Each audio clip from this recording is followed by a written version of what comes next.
கோபாலா கோபாலா கோகுல நந்தன கோபாலா நந்தகுமாரா நவனித சோரா பிருந்தாவனச்சர கோபாலா கோபாலா கோபாலா கோகுல நந்தன கோபாலா.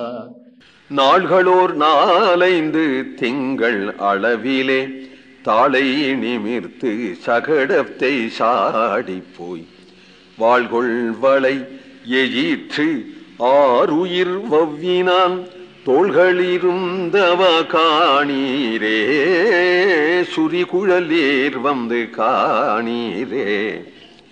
நாள்களோர் நாலைந்து திங்கள் அளவிலே எப்பொழுது சகடாசுர பஞ்சனம் பண்ணினான்?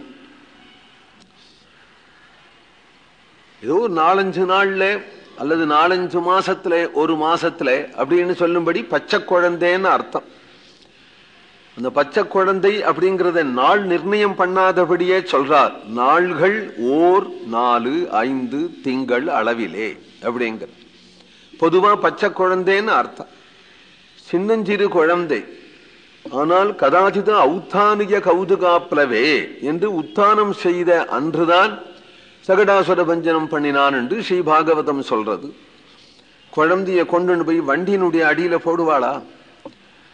நிறைய வீட்டுல விருந்தினர்கள் வந்திருக்கிறதுனாலே அவர்களுக்கெல்லாம் உபசரிக்கணும், சற்ற நேரம் குழந்தை இங்க இருக்கட்டும் என்று அதை குளிப்பாட்டி தீர்த்தமாட்டி வண்டியினுடைய அடியில சற்ற நேரம் போட்டு இருக்க கண்ணன் ருதன் ஸ்தனார்த்தி சரணா உதட்சிபது பால் குடிக்கிறதுக்காக வேண்டி கண்ணன் கைகால உதறிண்டு குவா குவா குவான்னு கத்தி தன்னுடைய பஞ்சி என்ன மெல்லடியால் மிருதுவான கோமளமான பிரவாள மிருத்வங்கிரி ஹதம் வியவர்த்தத பிரவாளம் போன்ற கொழுந்து போன்ற தன் திருவடியினால ஒரு சாடு சாட சகடத்தை சாடி போய் அவன் நொறுங்கி போயிட்டான். சகடாசுர பஞ்சனாய நமஹா என்று அர்ச்சகாலாம் அர்ச்சனை பண்றா. சகடாசுரன் நொறுங்கி போயிட்டான். வாழ்கொள் வளை எயிற்று ஆறுயிர் வவ்வினா. அடுத்தது பூதனை.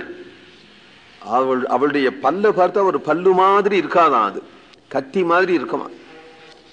அந்த கத்தியிலையும் வளைஞ்ச அருவா மாதிரி இருக்குமா. அந்த பல்லுலாம் வளைஞ்ச அருவாள் மாதிரி இருக்கும். வாழ்கொள் வளை எயிற்று ஆறுயிர். அத்தகைய பல்லு உடையவளாக்கக்கூடிய சொல்றதுக்கே பயமா இருக்கு. கண்ணன் என்னதான் பண்ணினாரோ அவளிடத்துல போய் 6 உயிர் வவ்வினான். அவள் விஷம் கொடுக்கவல்ல, நீ கொடுத்ததா வேஷம், ஓம் உயிரேன்னா வேஷம் என்று நினைத்து அவளுடைய உயிரை வவ்வினான்.